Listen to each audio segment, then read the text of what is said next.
Nabuo na nga ang mga bansang maglalaban-laban para sa 2024 Paris Olympics Men's Basketball.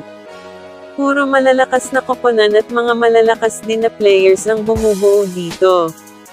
Halina't pag-usapan yan natin sa baydong ito, ballers. Pero bago yan, pasuyo naman ng subscribe, like at isang share naman dyan, ballers. Para masarap ulam nyo mamaya. Thank you so much sa support, ballers.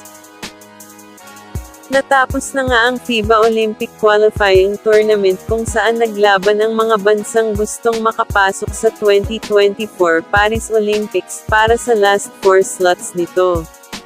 Nakapasok nga ang bansang Greece nila Giannis Antetokounmpo, ang Spain, Puerto Rico, at ang Dame Ali sa ating sa semi-finals na Brazil. Kukumplito sa listahan ng mga koponan na maglalaban para sa Olympics ay ang Team USA, Australia, Japan, Serbia, Canada, France, Germany, at South Sudan.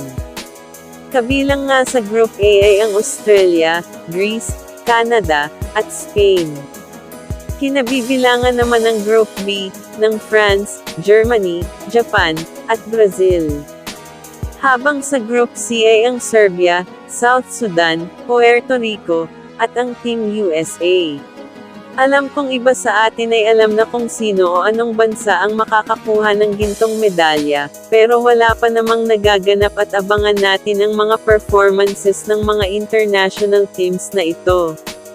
Ang bawat koponan ngayon ay talagang todo ang paghahanda para sa torneo na ito.